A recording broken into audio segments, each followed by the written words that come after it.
Where are all of my beautiful ages but a number 55 plus people? This video is for you. Mission Viejo, California is not only a family-friendly area, but it is the home of a few 55-plus communities. We are going to be touring a community called Casta del Sol, which is the biggest 55-plus community in Mission Viejo. It's got about, I think, 1,900 properties in the community. They all vary between attached homes as well as detached single-family residents. So you have a good variety. Casta del Sol is located centrally in Mission Viejo, and it is not too far from the freeway, which is nice. It also is very close to the Mission Viejo Lake, and you have Mission Viejo Lake member benefits, which is fantastic. Currently, the home prices in Casta del Sol range from about 700,000 up to about the low millions, maybe around $1.2 million for the home. So I say 55 plus. Do you have to be 55 plus to own a home in the community or to live in the community? Well, yes and no. One of you has to be 55 plus. If you are married, your spouse, let's say, is not 55 plus, that's fine, as long as one of you is 55 plus. One of the myths, what are the myths? The myths are that if you live in a 55 plus community, you must not be active anymore. Well, that is far from the truth. I will tell you, a lot of these 55 plus, they're moving and grooving. They are not sitting at home and watching the clock. I can tell you that for sure. Some of these 55 plus are out there and they are more active than maybe some younger generation out there. So Casta del Sol does have a lot of amenities such as pool, tennis courts, pickleball courts. It has a fitness center. It's got walking trails. It surrounds a golf course. So there is plenty to do. And they also have club activities where there's, let's say if you want to play some type of cards, you want to have poker night, something like that. They do have different clubs where you could do different types of hobbies and activities. So you are kept busy if you want to. Now, if you want to stay at home and watch the clock, feel free, but you certainly don't have to. The home sizes in the area typically range from about 1,000 square feet up to about, I want to say 2,000 square feet, maybe a little bit bigger. I'm not exact on those sizes, but it is something about around those. Now, living in a 55 plus community, you are going to get a little bit higher HOA due. However, on the flip side, the cost of the homes typically tend to be a little slightly bit lower than anything outside of the 55 plus communities. And I believe it's because since the HOA is a little bit higher, because the responsibilities of the HOA in a 55 plus tend to be a lot more than your general any age community. For example, things like the landscape that surrounds the entire community as well as your home, the maintenance for you as a homeowner could be nothing. Maybe you have a small area that you might have to maintain, but chances are you may not. Also, such as mentioned, there the pool, the tennis courts, the pickleball courts, all of those require maintenance. The exterior of the home, the roof, the stucco, the painting, the maintenance. I had a client one time moved in who her sidewalk was cracking, so she called the HOA and the HOA fixed the sidewalk. So the HOA does have a lot more responsibility and a lot more things to maintain and to stay on top of than your typical HOA community. But the whole point living in a 55 plus is for low maintenance, right? The last thing that you want to do, well, maybe for some people, is to have to maintain some of this, and so they make life a little bit easier for you. That's all. So what would be some things that you might want to consider before moving into Casta del Sol? Well, I already talked about the higher HOA fees. So that is going to be something that you want to take in for consideration. The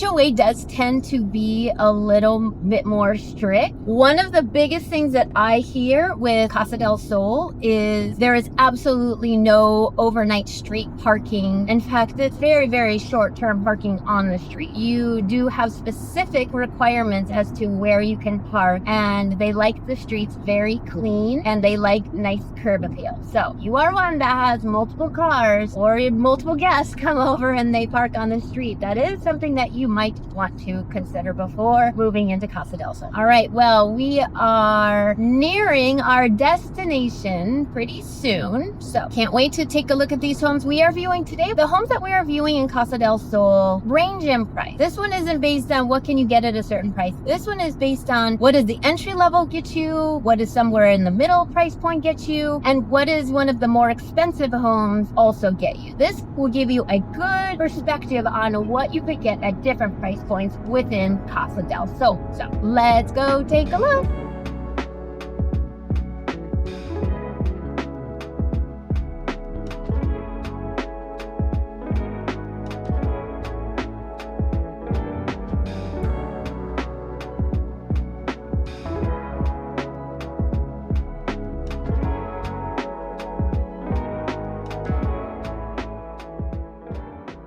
The property that you're about ready to see is at the lowest price point currently of what's available in Casta del Sol. It's listed at $759,900. It is an attached home. It is 2 bedrooms, 1.5 bathrooms. It is 1,078 square feet. It's got a little bit of a lot size. According to this, it says it's 2,503 square feet of a lot. It's single level. It is 1 car attached garage built in 1972. The HOA is just about $600 per month. Let's go take a look.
The next property you're about ready to see is a detached single-family residence. It is listed at $1,059,900. It is a 3-bedroom, 2-bath. It's 1,503 square feet. It's got a lot size of about 3,478. It is single level. A 2-car attached garage built in 1977. The HOA is $600 for this home as well. Let's go take a look.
The next property you are about ready to see is a detached single-family residence listed at $1,125,000. This one is a 2-bedroom, 3-bath. It's just about 2,000 square feet. It's got a 3,478 square foot lot. It is 2-story with a 2-car attached garage built in 1985. It is a detached single-family residence and the HOA is about $600. Let's go take a look.